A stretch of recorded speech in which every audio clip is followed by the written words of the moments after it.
Good evening, everyone. You're in the spotlight with Brian Gardner for this Tuesday, October the 9th, 2018. Good to have you all here for our first of two shows this week here on this Tuesday. And I hope you had a great weekend, a great holiday weekend here, as yesterday was Columbus Day. Hope everything's going well for you this week. We have a lot to get to tonight. We got ALDS Game 4 between the Yankees and Red Sox, which is ongoing right now. The Red Sox lead that game 4-1, that game on TBS. So if you're interested in checking that out, go ahead.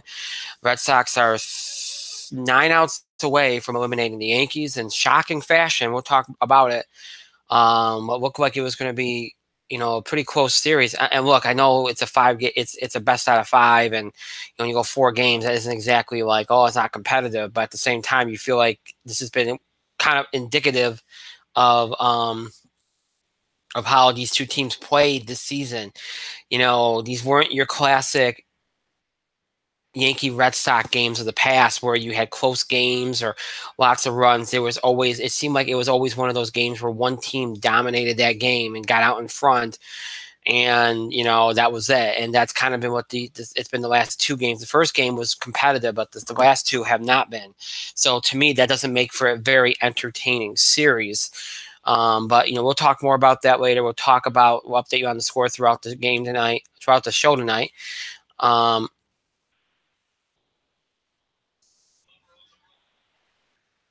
And we'll talk also about, sorry, I just got distracted by something. We'll also talk about the playoff games that have already taken place. Every other series is done.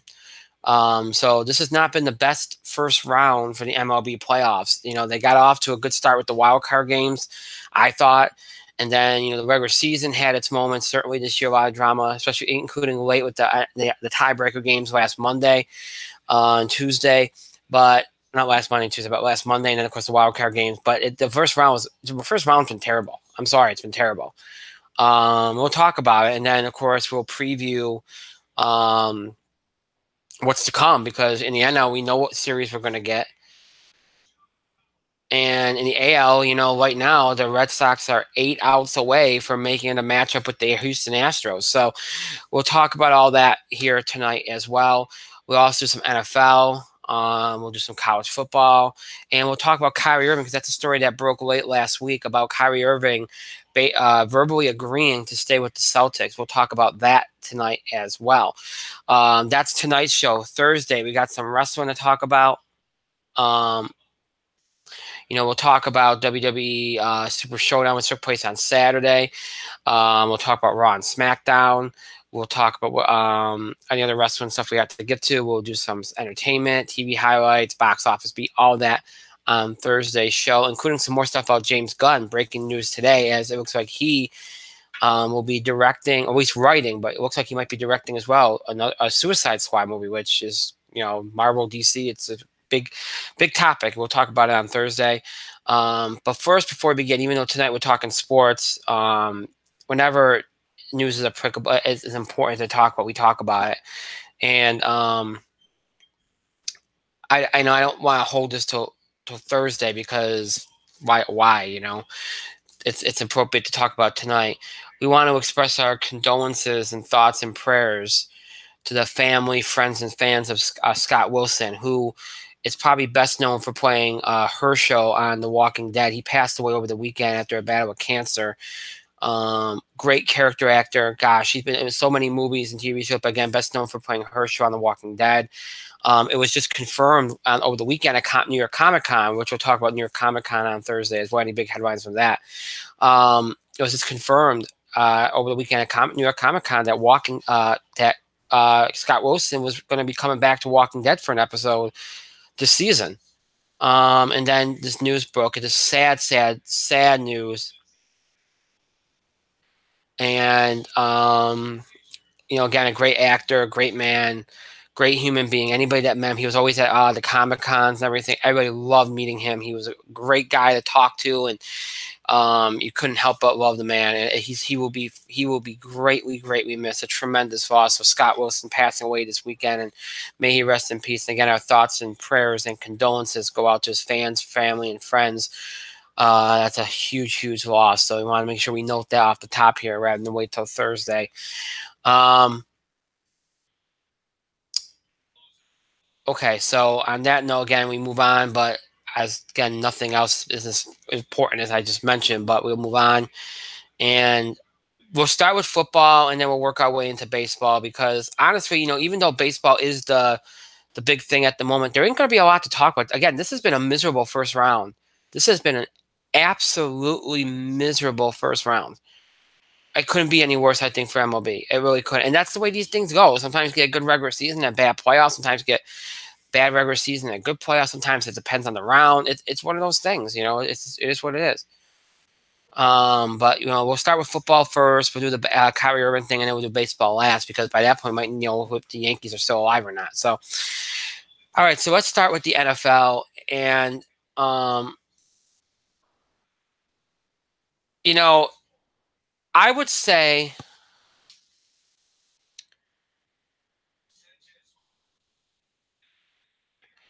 would say that this week was a much better week. I wasn't great. It wasn't great.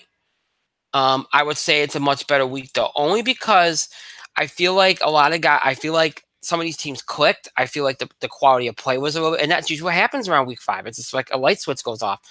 Um, but generally, I felt like things were much improved this week. I felt like some teams, you know, some of the teams that have already done very well, continue to improve. Uh, and I felt like some of the teams that have been struggling found their way a little bit. I felt like some teams got better, some teams got worse, but that's par for the course with these things. Um, you know, but generally, I thought all in all, it was a uh, much better week as a whole. And again, I said that there was a lot of good potential matchups as we went into week 5 here of the season and into that second part of the season where it's all about just kind of coming together and just putting your best foot forward and just trying to run off some wins and put yourself in a good position. That's what this is about now. Your team should be gelled together. Everything should be clicking. That's kind of where you're at. And you saw some of that this week with some of these teams, which is a good sign. So that's a very good sign, I think, going forward for some of these teams. Um, so let's, again, a lot of potential matchups, a lot of good potential matchups. Um, let's see here. I'm just trying to pull up my page. All right, here we go. Finally, I'm running real slow today with this stuff. Okay. Um, here it is. Okay.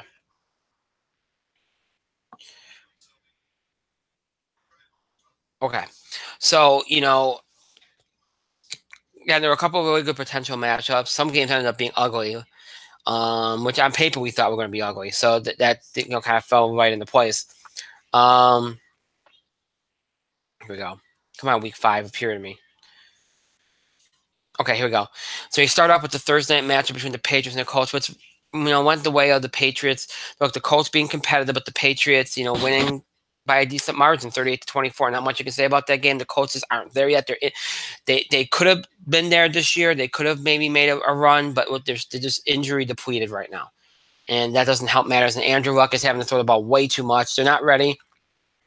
But right now, it's really about Andrew Luck just getting through a season healthy, I think, and then building towards next year. So, but they're trying, and that's a good thing. And the Patriots look like the Patriots again now. They got Julian Edelman back, and Gordon's playing, and they look like the Patriots again. They dominated this game and won it convincingly. So they made a little bit of a statement. I thought the Bengals made a statement because they were down early against the Dolphins. And they made that big comeback, 24 points in the fourth quarter to win and beat the Dolphins 27-17. They improved to 4-1. The Dolphins dropped to 3-2. Dolphins had this game in the bag. You're thinking, oh, they're going to keep pace with the Patriots. Nope. They just laid a collective egg in the second half.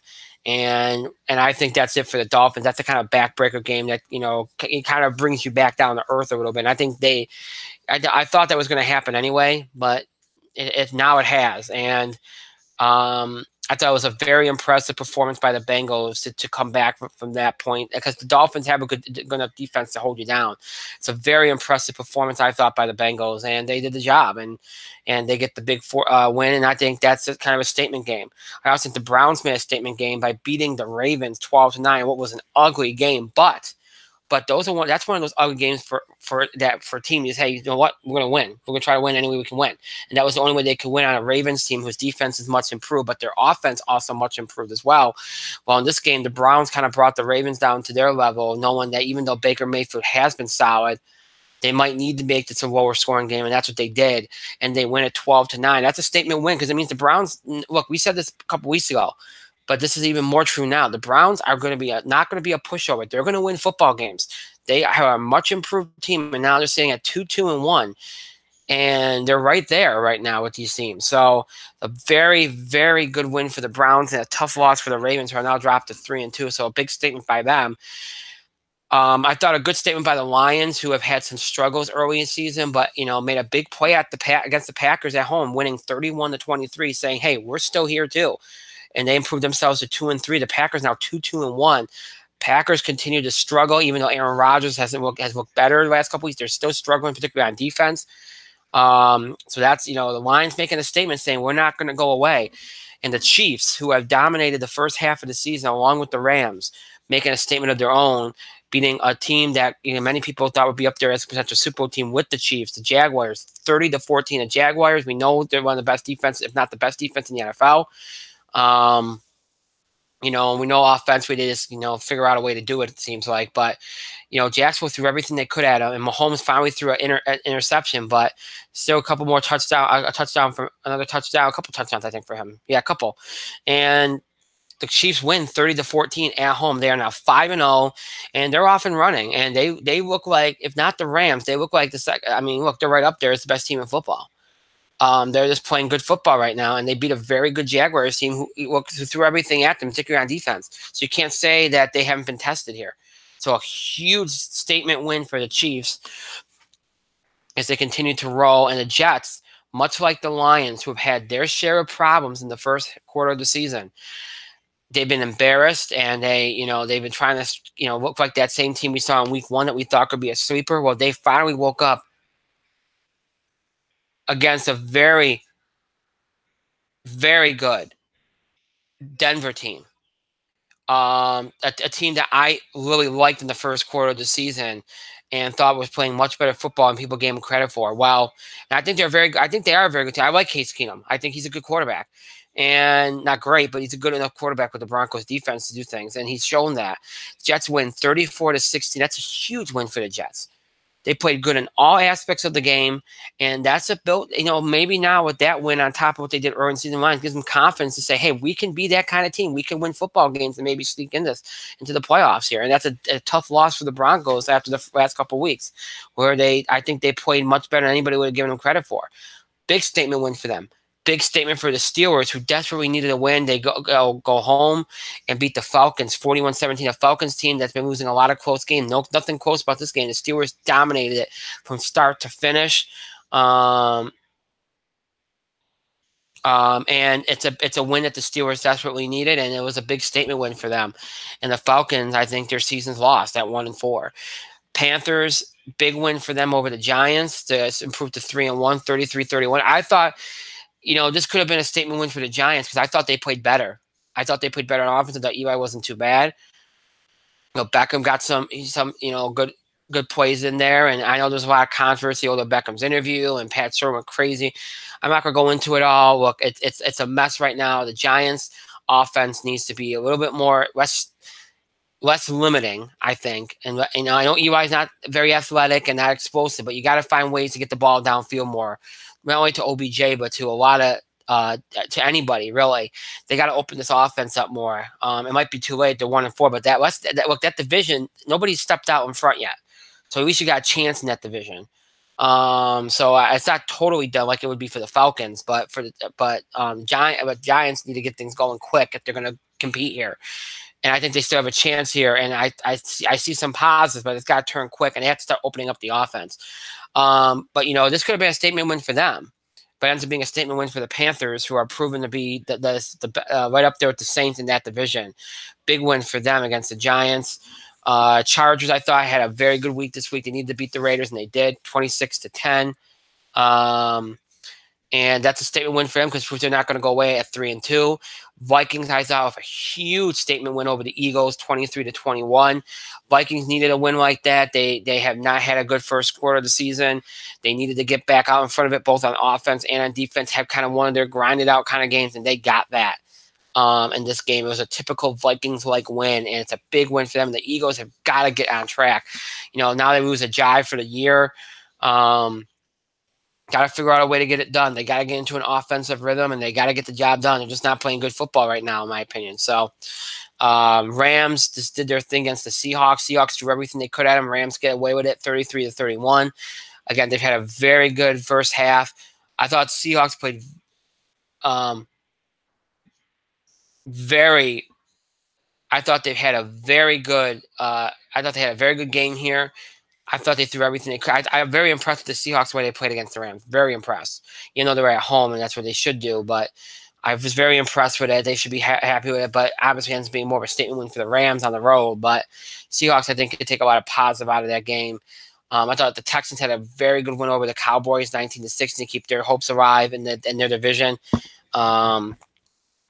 I think it was an indictment on the Cowboys because they're kind of in this mirage where nobody can figure out what they are, much like a lot of teams in the NFL because their early season is so rough to kind of decipher.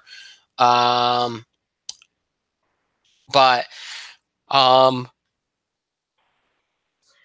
Cowboys, I think, and at this point we can say, are just not a good football team, and they're showing that now. And the Texans haven't been great, but they found a way to get it done and kind of say, "Hey, we're still here. We're in the mix." And the Saints beat a Redskins team that's kind of flown on the radar in the first quarter of the season, handling their business a little bit. Well, they beat them 43-19 as Drew Brees passed Peyton Manning for all-time record in passing yards. It was a defining, dominant win for the Saints, a big win for the Saints on Monday Night Football, a statement win for the Saints, who improved to 4-1. So lots of statements made by some good teams, some statements made by some teams that have been kind of struggling, and then some bad indictments made on some teams that have kind of been either in between or, kind of inconsistent.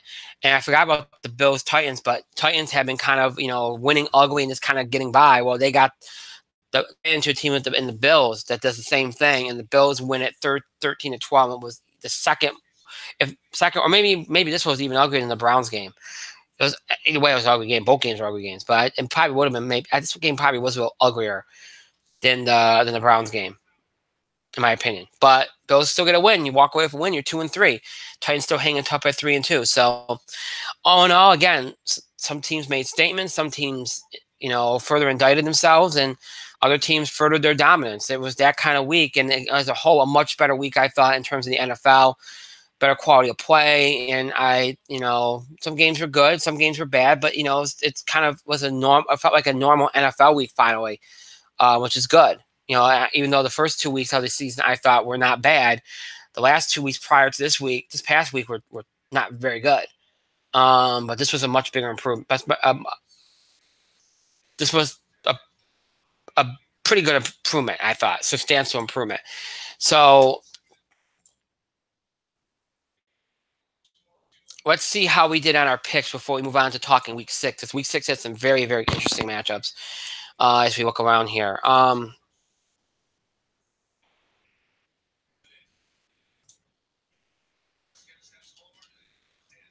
Here, let's see if we can.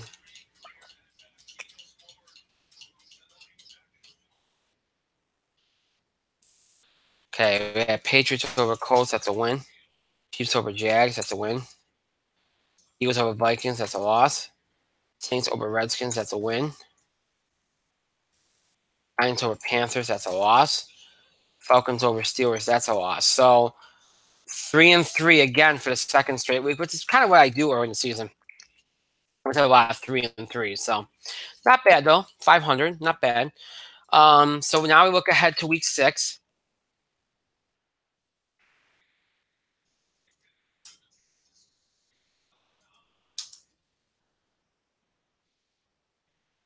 And a lot of good matchups here, and we'll start. Let me give you the rundown of games, and then we'll make some picks.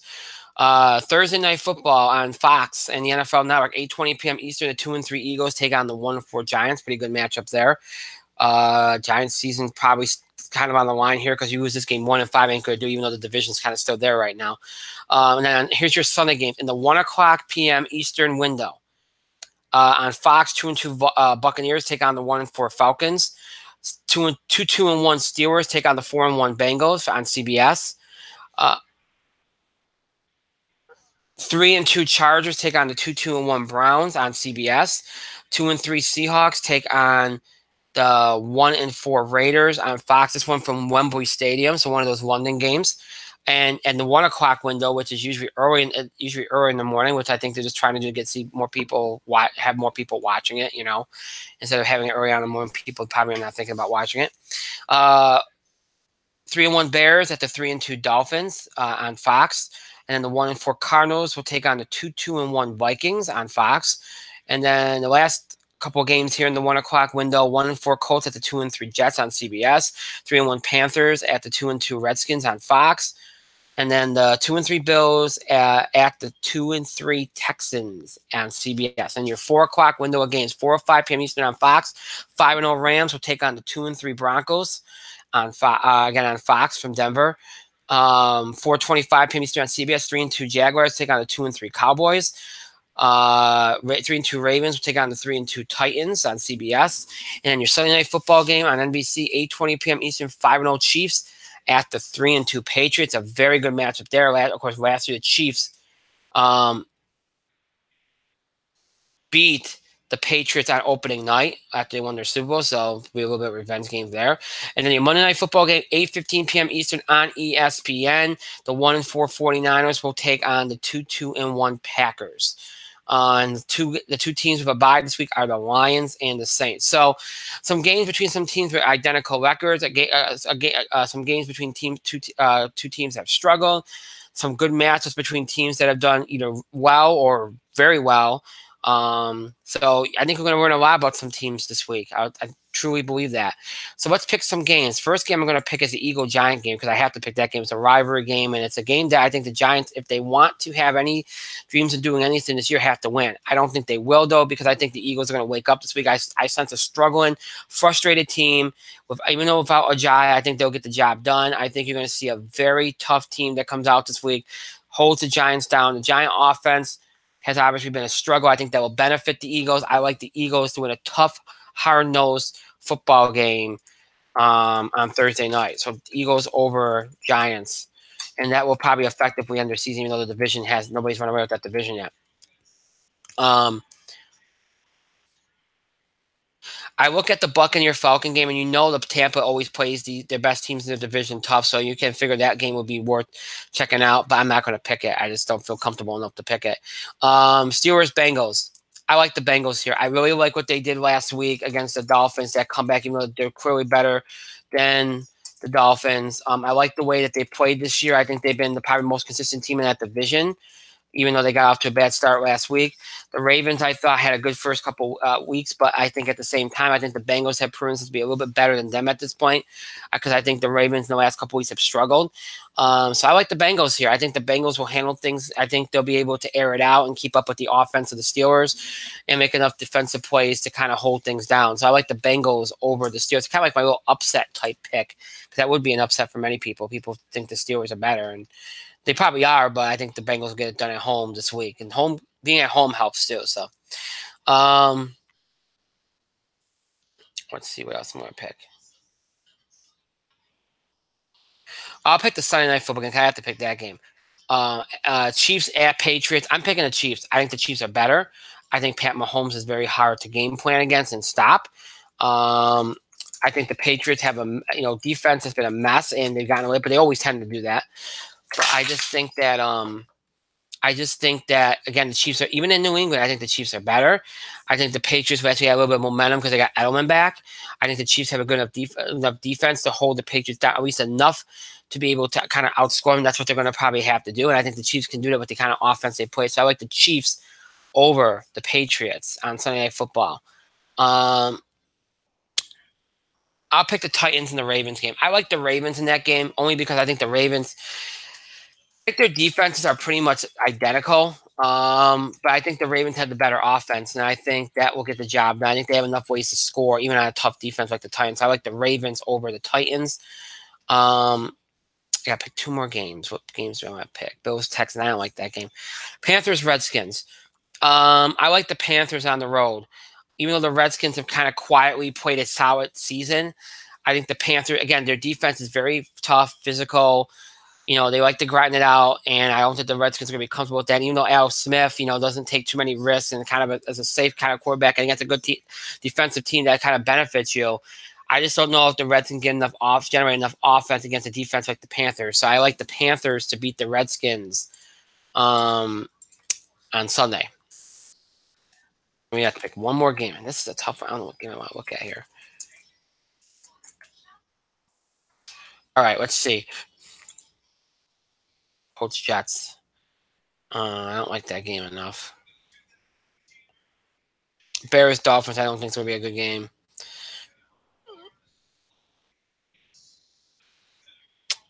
I don't like the Ram-Bronco game either. We'll go with the Bills and the Texans because that looks like it might be a close game. I'm going to go with the Texans here, only because I feel like they have more playmakers on both sides of the football, and being at home, that matters. The Bills, I think one of the reasons why the Bills have struggled because they don't have enough playmakers. So I think that I think that I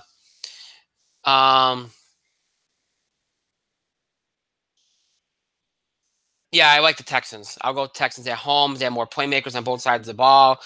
I think they'll be comfortable even winning ugly. So I like the Texans over the Bills. So your 6 picks for week 6 of the NFL season: Eagles over Giants, Bengals over Steelers, Chiefs over Patriots, Ravens over Titans, Panthers over Redskins, and Texans over Bills. Your picks for week 6 of the NFL season. I don't know if it'll be as good of a week in terms of matchups as last week, but it should be a pretty good week. It should be a pretty good week. Especially with the guy now when the second quarter of the season, the game should be better. So as far as quality of play goes. College football, as we move on now into college after talking pros for the last half hour or so. We're now not as much going on last week as this week. Again, we're making our way through October now. As we approach the playoff rankings, these games matter more and more. And people start to get more and more interested. Week 6 didn't really have a whole lot going for it. I don't feel like anybody really got tested.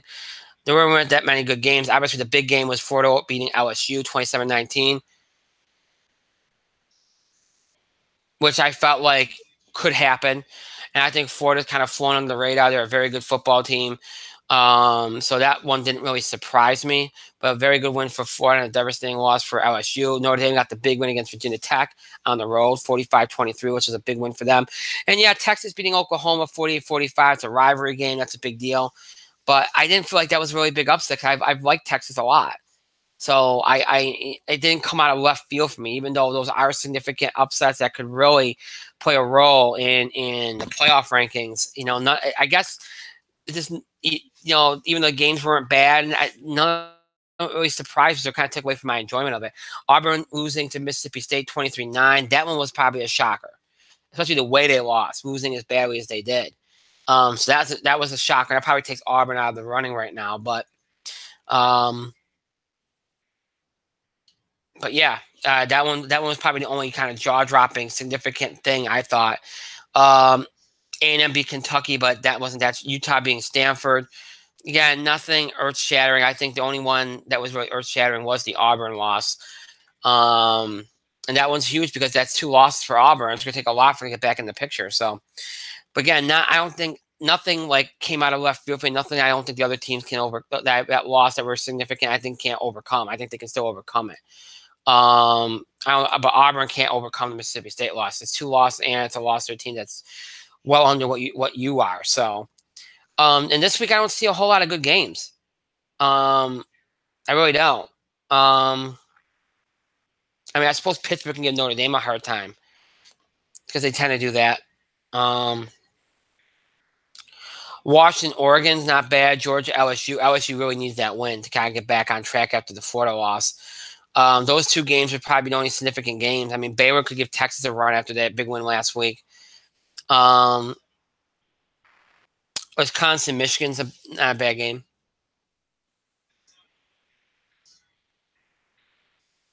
So yeah, I guess that's really it. So Wisconsin, Michigan, Georgia, LSU, and Washington, Oregon's really the only games of significance I think that would be worth checking out and worth kind of watching.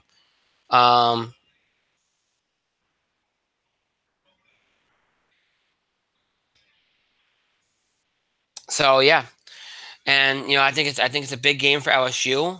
It's a big game for Oregon. I think it's a big game for uh probably Wisconsin, because if you're playing from behind the teams that you're playing, and if you beat those teams, you obviously jump in front of them. So, but otherwise, I don't see anything else big in college football this week. I really don't. And if you ask me, as far as those games I mentioned that are significant, who I thought would win, I think Washington will beat Oregon. I like Michigan to beat Wisconsin, and I think I like LSU to beat Georgia. I think they'll pull off the upset. That'd be the only upside pick of the three. I think LSU will beat Georgia. I think they need it. I think they know they need it.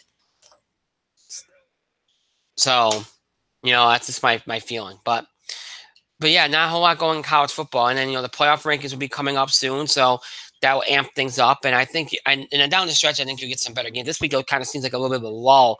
After the last couple of weeks, had some good things going on, some big shifts and some big games and stuff. So I'm not trying to rush through this. There's just not a lot to talk about. Of huge significance anyway. So, all right, so that's it for college football. I just want to kind of touch on it and kind of give you all a heads up on what's going on, what's happened, that kind of thing. Really quickly before we move on to the baseball here, let's talk Kyrie Irving, because that was a big piece of news late last week at a Boston Celtics fan Q&A. Kyrie Irving made waves when he said that he was staying with the Boston Celtics if they'll have him. And the fans went crazy, and it was a big deal, and came out of nowhere. And really, my first thought when this happened, folks, was that it reminded me a lot of what Paul George did in free agency this year, where he had that, what was that Russell Westbrook event, party or something. He just came right out and said that he was staying. Now the difference here is that Russell Westbrook announced it in the midst of free agency. That was Russell Westbrook. Paul George announced it in the midst of free agency. Kyrie Irving's announcing this a year ahead of his free agency. And what came out was that he has been talking to management for a few weeks and basically has verbally agreed to stay because they want him to stay. Now, of course, he could go back on this, but here's my thing. To make it known that he's basically verbally agreed, and then to make this big announcement at a fan event and then go back on it at the end of the season makes you look awful. And it's not good for him PR wise, and it makes him look bad in the future if he goes to another team. It would reflect very badly. It would really reflect badly. So there's no way that he can go back on that now. There was no conditions. It wasn't, well, hey, if we win this, I'll come. No, it was, I want to stay here. I want to come back. I verbally agreed to come back if you'll have me. That was what he said. So looks like Kyrie Irving's pulling a Paul George. And the funny part about this is we had discussed this. What Paul George did was so shocking. And, there was all this talk, well, like during the Kawhi Leonard trade. Well, he goes to Toronto. He ain't going to want to stay in Toronto. What if he does? What if he likes it there? What if his mind gets changed? Kyrie Irving's mind got changed. Now, why it got changed? Is it because he saw a potential with the Celtics, that he gets treated like he wants to be treated with the Celtics? It's because he sees how good the Celtics are. And even without him and Gordon Hayward last year, they got very close to making the NBA Finals. Is it because of all the changes? He knows that he'll be at the top of the Eastern Conference with the Celtics for years to come. Is it because, all that talk of him and pairing up with Jimmy Butler seems to be falling apart because the two teams that they would have liked to pair up and play with, the Nets and the Knicks do not appear to want to go out of their way to acquire Jimmy Butler and don't really even seem interested in Jimmy Butler. So that might fly in the face of what Irving's plans were. Well, hey, I'm going to go here. I'll get Jimmy Butler. We'll go get some other players, and we'll make it work. Well, maybe once he sees that they're not interested in the guy that he wants to be with him, okay, well, then I don't know if I can go to these teams. Because I don't know. I can't go there if I don't have help. And it makes him look bad if he just turns his back on the Celtics where he has plenty of help and can still be a team leader and accomplish so much. So I think that might have been, the speculation that was a critical part in it is probably at least half right. That he saw the writing on the wall and realized that if he decides to leave and go to the teams that he really was looking at, I think with the Knicks and the Nets were the two that he was particularly looking at, it's very unlikely that he will be able to get anybody to come there and play with him. So he'd be leaving a team where he has a lot of help and players that can help make him better, but he can also make better, and go into teams that he don't have really much around him. So to me, that played a huge role in where he was at in his mindset. And he probably said, you know what? I can stay in Boston, get my money, and be just fine and win games and maybe win championships. So to me, it really was kind of like a no-brainer. If you think about it, it really, really was. And I think that probably played a critical role. I also think too, I think he just likes Boston. I just think he likes it. And that's the thing. You just never know. And this is, if anything, this is going to encourage teams to take chances on going after guys, like Irving, like Paul George was, like Kawhi Leonard, where, hey, maybe we can get them to change their mind. And not just in the NBA, but in all sports. Maybe you can get them to change their mind. Give it a chance. See what we do here. Maybe you'll like it. Maybe you'll buy in. Paul George bought in. Kyrie Irving seems to have bought in. And it changes the game big time. It really does. Because what happens to Jimmy Butler now? Where did the Knicks and the Nets go? Because it looked like they were all about getting Kyrie Irving. They just didn't want Jimmy Butler. Where do they go now? As the centerpiece for their young futures. And for the Celtics, this is huge because you could probably keep this group together for at least the next few years. And that's very significant in this NBA. And I like this trend. I like Paul George staying with Oklahoma City. I like Kyrie Irving staying with the Celtics. I'm sick of all the moving around to try to win championships. And look, I know it's not technically collusion, but in my mind it is. All this, well, I want to go play with this guy. I want to play. To me, it's collusion because you had to have talked about it beforehand. I don't like that. I don't like these guys recruiting thing. You go play where you feel comfortable playing. Make your own decisions. Because a lot of times these guys don't even look like they want to play where they're playing, but they're just going there because it's easy and they have help. And because somebody kind of got in their ear and recruited them. Drives me crazy.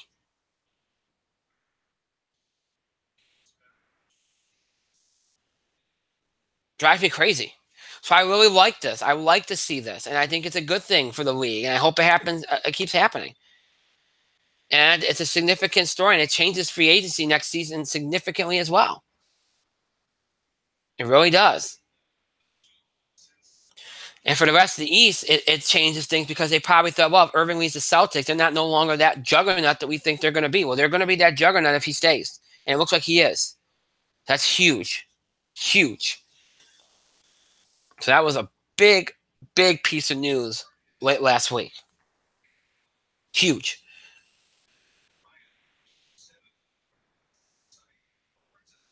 So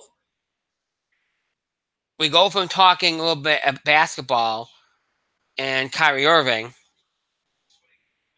to what October is really about, which is baseball, and to, like I said, a first round that has not been good. You talk about the way the season ended. We had a little bit of drama on the NL side. We had 2 tiebreaker games, which were very good.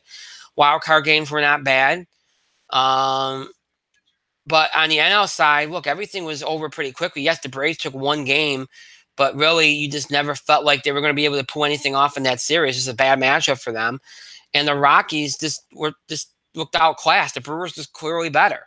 Clearly better.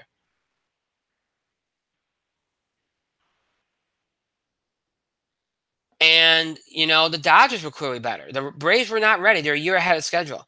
And neither one of those series really had a whole lot of drama. The Brewers just outpitched, just were dominant from a pitching standpoint. Didn't really do a whole lot of hitting, but they didn't have to. And, the Braves had that one good game offensively, but otherwise the Dodgers just kind of shut them down and really just played solid baseball. And Clayton Kershaw got that kind of like that real postseason, that first big postseason moment for him, pitched great against the Braves. And he needed that. And let's see if he can build on that and go into and return to the World Series and see if he can change the perspective of his legacy. Especially and especially as you go into free agency, because it's free agent year for him. I know people are going to say, it's funny how he starts to do this and, finally starts to pitch better in the playoffs and has this great game when, he's going to be a free agent this year. Well, you know what? Guy wants to earn himself some money. Sometimes that helps. Keeps you focused. I'm not saying that he wouldn't do that anyway. Maybe he figured some things out. But, yeah, these things do tend to happen. It's funny. They do tend to happen in a free agent year. So, still, nonetheless, it was a great start for him. And the NL side of things was over pretty quickly. Not much drama at all. Dodgers and Brewers just were dominant. And on the AL side of things, the Astros just took it to the Indians. The Indians just looked completely outclassed. And the Indians, look, I wasn't surprised by that, okay? I really wasn't. I thought with Kluber they could maybe sneak in a win or two. But once you beat Kluber, that's it. There's just nothing the Indians can do. They're just not good. The Indians weren't good this year. I'm sorry. The bullpen wasn't as good. The two things that they had over everybody else over the last couple of years was the bullpen and Kluber. And both things fell off the rails against the Astros. Both. And the bullpen wasn't good. It was off and on all season. So that's why they struggled at times, and that's why they lost the series.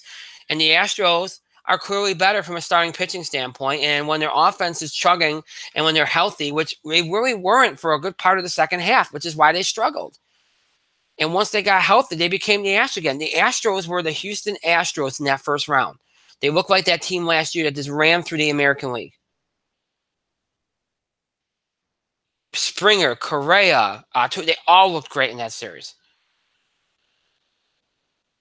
When I finished watching Houston sweep the Indians, I said, this is the first time I said this in the last 4 months.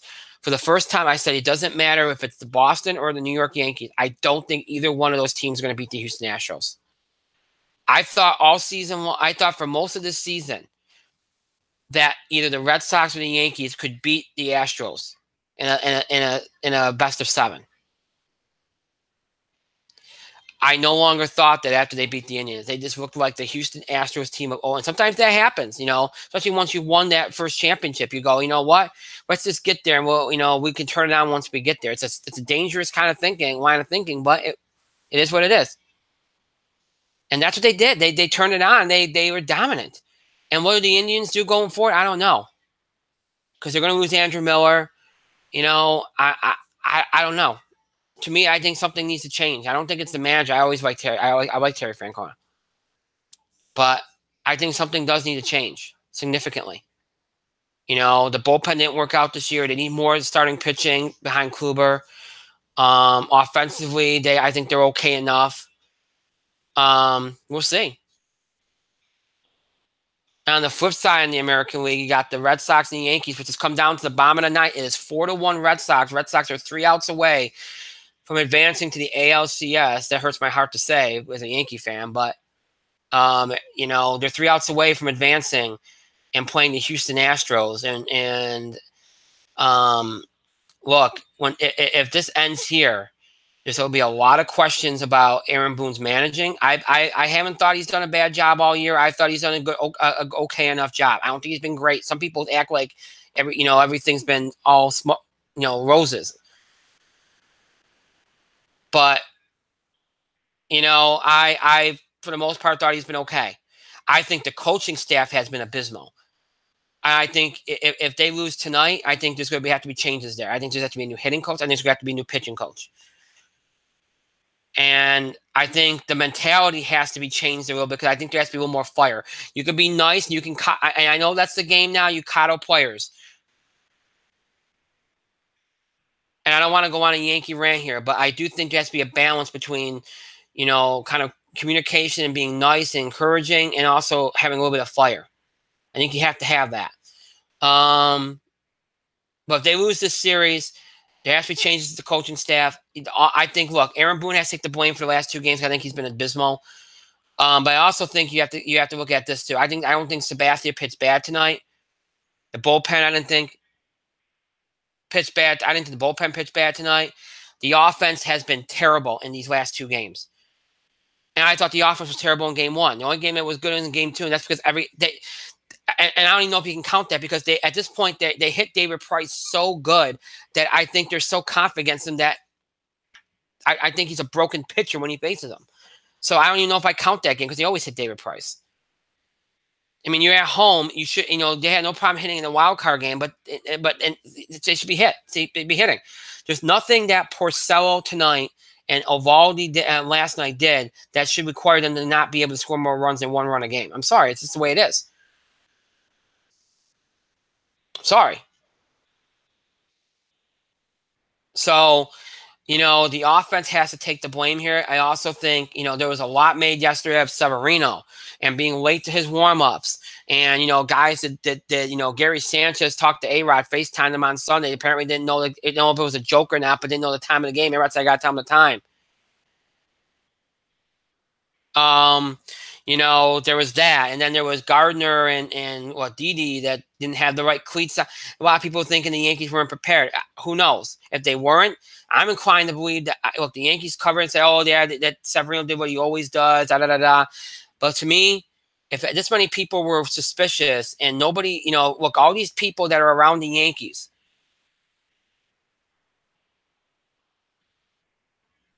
all these people that were around the Yankees, that would see how Severino warms up and everything. Nobody said that that's how they see it. They all thought it was strange what happened. That makes me think that there was something to it. If the Yankees did not know, if Severino or Sanchez, whoever didn't know the time of the game and people weren't prepared, then that's a fireable offense, and whoever was responsible for that should be fired. I'm sorry. Bottom line.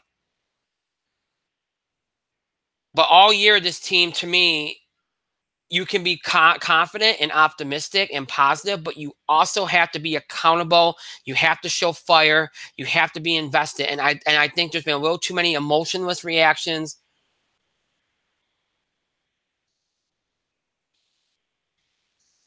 And I think that's an issue. And I think that has to be rectified too. And look, the bottom line is the Yankees don't have enough pitching. The bullpen's been fine enough, but they just don't have enough pitching.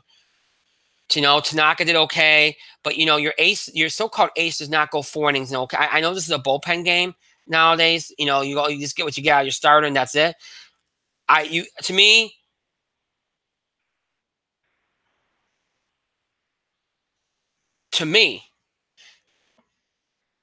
you need to get the most out of your pitcher. You need to get about 5 or 6 innings out of your pitcher at least. To me. Okay, 4 innings is just not enough. I'm sorry, it's just not. I understand, third times we do it. I get all that.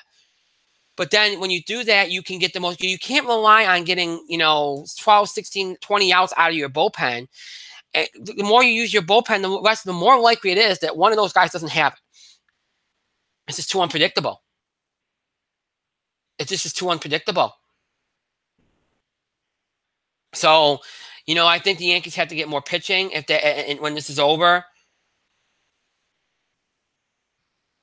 And I think that a couple other things have to change. But if they lose this series, I think Boone takes a lot of the blame. I think Severino takes a lot of the blame. I think Happ, because, game 1 was so important, takes some of the blame. I think that the offense has to take a huge amount of the blame as a whole, because singling people I don't think is fair because a lot of them did not perform well. And, I've said this all along. Playoffs and championship games have a tendency to be microcosms of your season. Your deficiencies and your weaknesses are exploited. The Red Sox in this series, their bullpen's been exploited. at times, although it's done a better job in the last 2 games, because their starters have given them length, and that's why I said starters giving you length makes your bullpen better.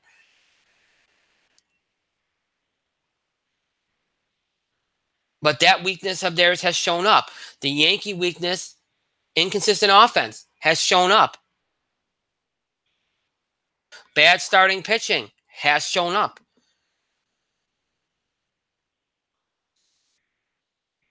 So these things, sloppiness, and they've had a lot of sloppy defense. They've had a lot of, that has shown up.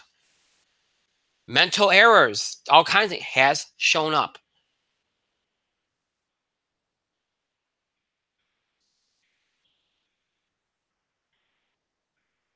And that's what happens in these games, in in playoffs and in championship games. It has a way of of showcasing your deficiencies, whatever they are. And you have to find a way to either overcome them, or you go home and you're going to work on that in the offseason and figure that out. And the Yankees look like they're on their way to doing that.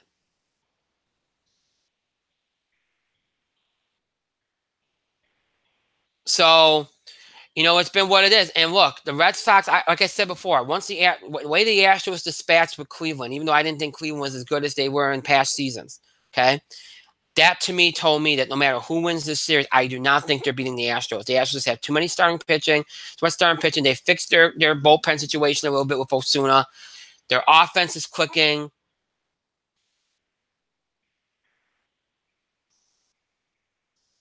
So, to me,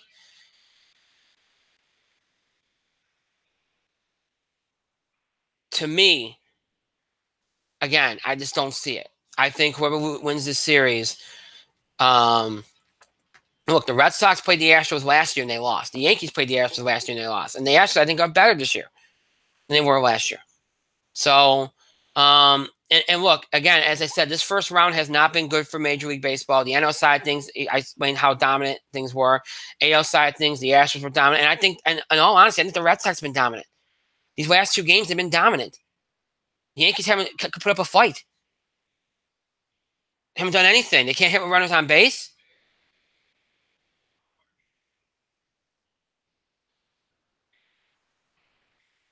The one game they showed any fight was game 2 against a pitcher that they always hurt. And in game 1, they fought from behind, but they left so many guys on base. It was kind of like a microcosm of their season, leaving guys on base. So, to me, the Red Sox have been the better team in this whole series, and they've been the better team all year. Even if you don't think they should be, they've been. And it looks like they're 2 outs away from putting away, even though the Yankees have runners on base and not looking good right now. 1 out in the 9th. Red Sox look like they're going to have this in play here. So, again, we'll see what happens. It's always interesting offseason when the Yankees kind of get blanked and don't put up a very good showing. So we'll see. It's going to be interesting to see, especially with the Yankees having gone farther last year, almost with a team that was not as good as this one. So be a lot to talk about in the offseason, but we're not talking offseason right now. We'll talk about the here and now. And if you look at this, the matchups that we're looking at getting on the NL side,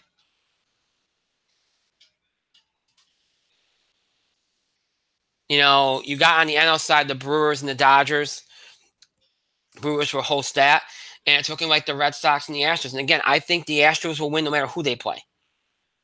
And I believe Dodgers Brewers, I think, is going to be a good series. I think the Dodgers, if Kershaw pitches the way he did in this series against the Braves, I think that the Dodgers will beat the Brewers. If he doesn't, I think the Brewers take this to 7. I think the Brewers win.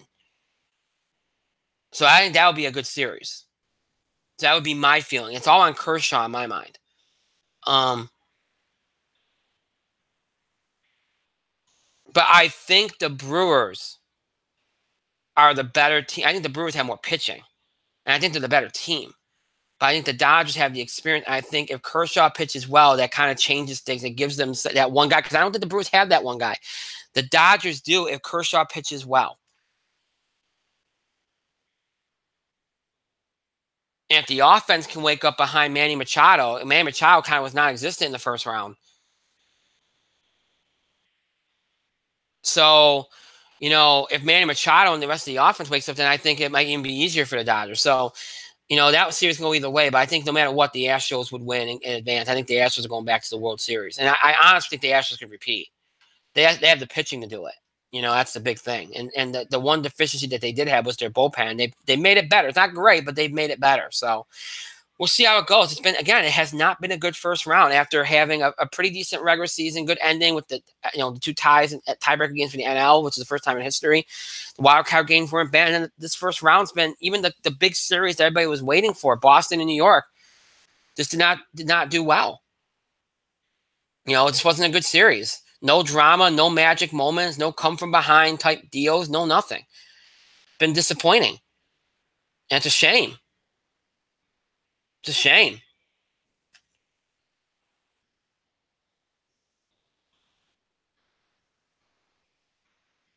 So, we'll see what happens. These series, the league championship series will both get underway later in the week. And it should be interesting, I think, to see what happens. And, and do we get a rematch of last year's World Series, which would be feeling very NBA-like if it does, because given how Warriors and Cavs met every year. Or do we get a little bit of a different flavor? Maybe the Brewers sneak in there because again, I think the Astros are going no matter what.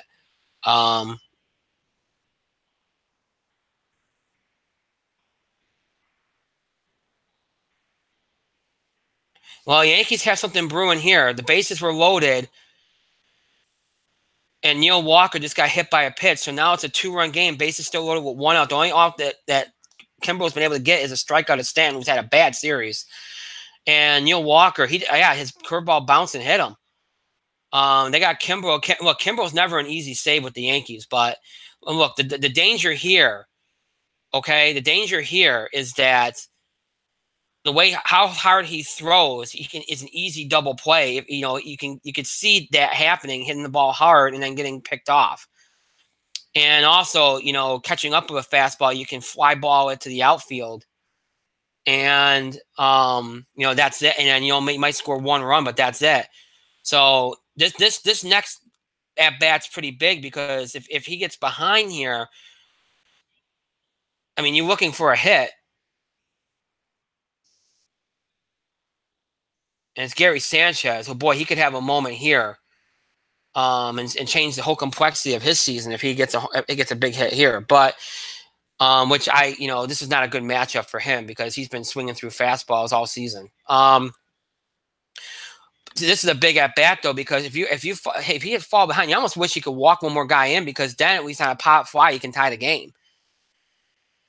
That's what that would be big, So yeah, I see he's swinging through fastball. This is a bad matchup right here for the Yankees, because he's just going to try to. He knows that Sanchez is looking to kill it, and that's been the problem. That's why you get inconsistent offense. I know you're a home run hitting team and sabermetrics and all that, but right now you're just trying to put a ball in play. At least get it to the outfield and score a run, and they're looking to kill it and get a grand slam, and it's very hard to do that off of Kimbrel. So we'll see what happens here. At least the Yankees are, better late than never, I guess, but probably a little too late, making a run here late in this game. And, like I said, I don't expect much here, I think. But regardless, if there's a miracle comeback, which is doubtful at this point with Kimbrel on the mound, but, miracle comeback, and they, you get a game 5. Regardless of who wins this series, I think the Astros are going. So, but I mean, it's too bad that MLB hasn't had any big drama or big moments in this postseason so far. So kind of it makes things a little bit less interesting and less compelling. And that's what you don't want. That you want your playoffs to be compelling. I mean, there's still time. You got 2 more rounds, but what are you going to do? These things happen. Like I said, it kind of ebbs and flows sometimes with any sport. So. All right, so we got through everything we had to get through, and I gave you all the score run. It's 4-2, Boston, top of the 9th, with 1 out. The Yankees with the bases loaded here with Gary Sanchez at the plate. So, while we're on the air, which is not going to be much longer here because we're going to be winding down now, I'll keep you up to date on the score so anything happen. Um, and if it doesn't, then that's it for this series, and we'll have our ALCS matchup, which would be the Astros and the Red Sox. The Red Sox, of course, would host that, which to me is the only thing that they have in their favor in that series because obviously the Red Sox, the Astros have the pitching advantage, and I think they have the lineup advantage. In my opinion, the Red Sox have more speed, but I think the Astros have a better lineup. So, um, they'd have to rely on that speed just like they did against the Yankees. So, we'll have to see what happens there. So that would get underway later in the weekend. The Brewers and the Dodgers and the Brewers would host that, which I think is important from Milwaukee's standpoint because I think like I said, the Dodgers have the advantage with the starting pitching if Kershaw pitches well. So getting that home field early on might help them avoid, kind of negate that a little bit because obviously that'd be on the front end of the series. So,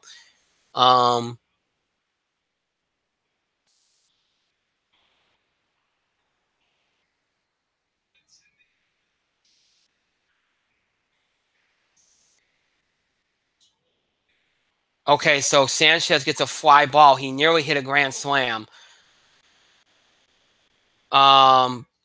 Scores a run, so it's 4-3, but 2 outs now. So the Yankees now need a base hit, and that's how big that at bat was.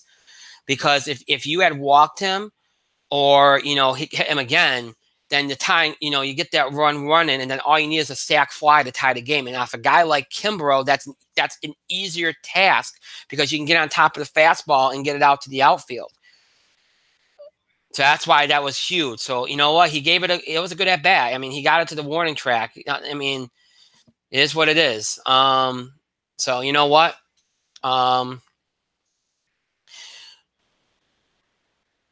And now it's Gleyber Torres. Now Gleyber had a lot of big hits in the first half of the season, but second half he has not been as good. And if anything, he's the guy that was always calm, cool, and collected in the first half of the season has not been that since he came back from injury. He's kind of tried to do too much.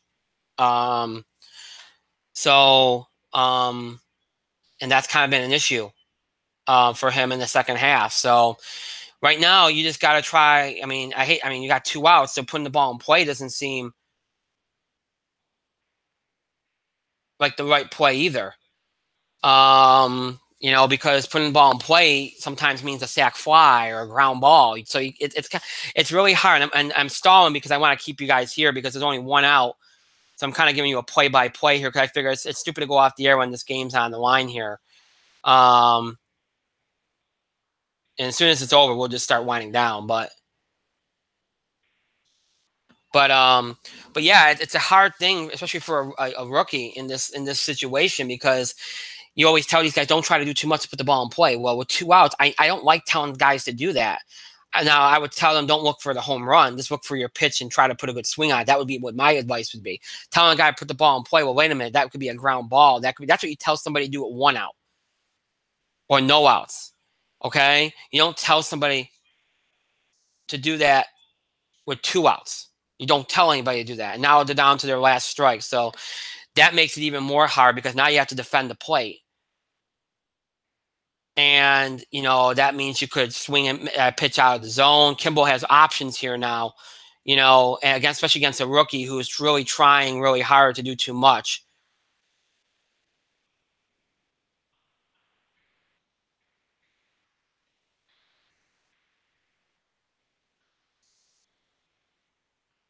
Wow.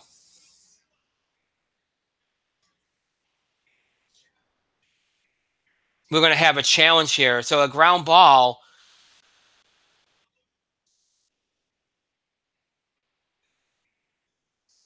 We'll see how this looks because I don't know. I couldn't see the play because I'm kind of looking through.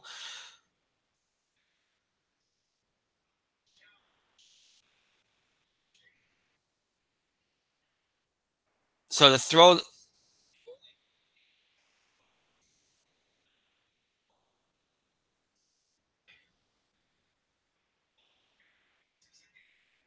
Let's see here. The throw came to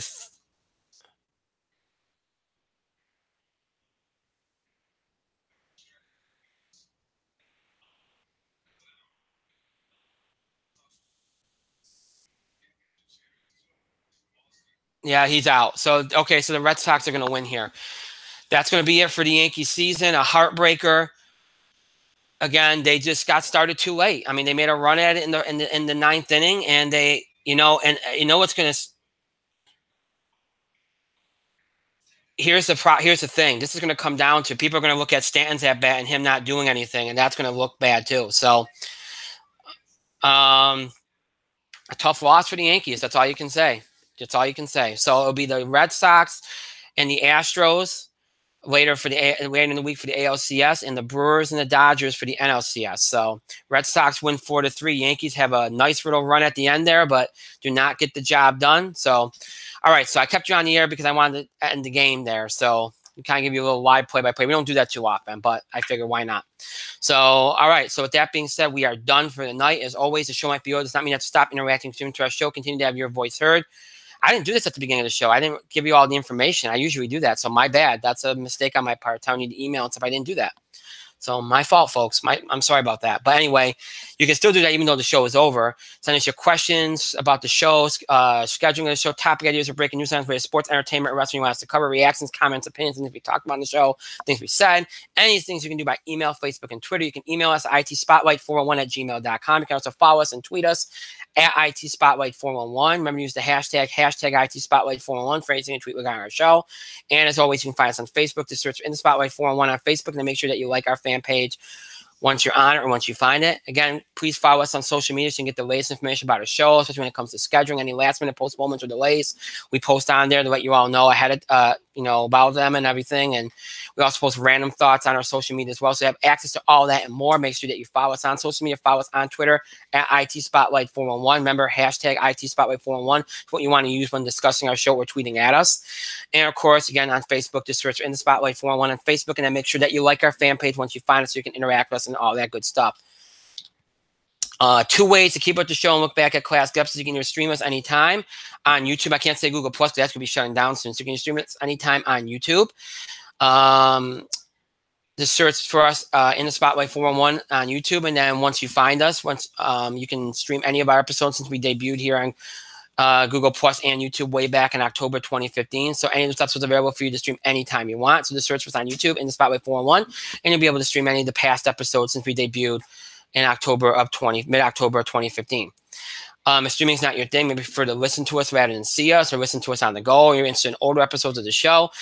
If any of that applies, you check us out on our main host sites, Podbean and iTunes. To search for In the Spotlight 411 on those sites. And when you do, you'll be taking our show pages on both sites where you can listen to any of the episodes we've ever done in the nearly 8 years we've been doing the show. So every episode we've ever done is available on there. Starting with our including all of our episodes from our original Blog Talk Radio run from October 2010, January 2011, all of our episodes from our Talk Shoe run from January 2021, all the way up to mid-October 2015, and of course all of our Google Plus YouTube episodes mid-October 2015, all the way up to tonight's current episode.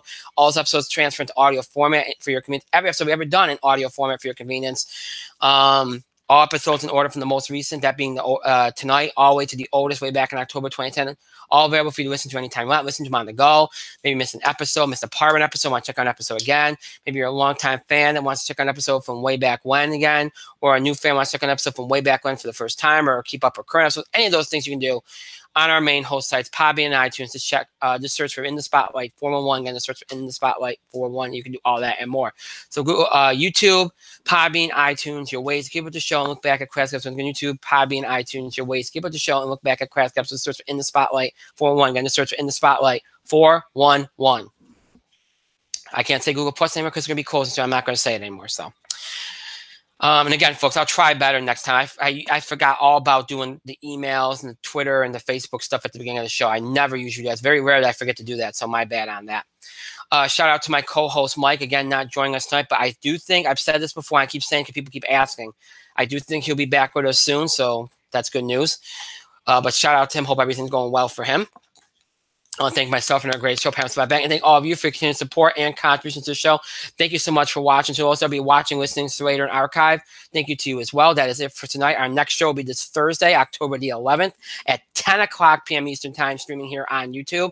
We'll talk wrestling, WWE Super Showdown, Raw, SmackDown, other wrestling news we have to cover. We will talk entertainment, the James Gunn stuff, TV highlights, box office beat. And I forgot to mention this earlier, but we will be celebrating our 8th anniversary on Thursday's show. Because we have more time to do it on Thursday. We'll do that on Thursday as well. Maybe I can get Mike to join us on Thursday. We'll see. But we will do that on Thursday's show. So make sure that you tune in for that. That should be a big show. So until then, I hope you have a great rest of your night, a great Wednesday, and a great Thursday. We'll see you back here this coming Thursday night, October the 11th at 10 o'clock p.m. Eastern Time. Until then, have a good night, everybody.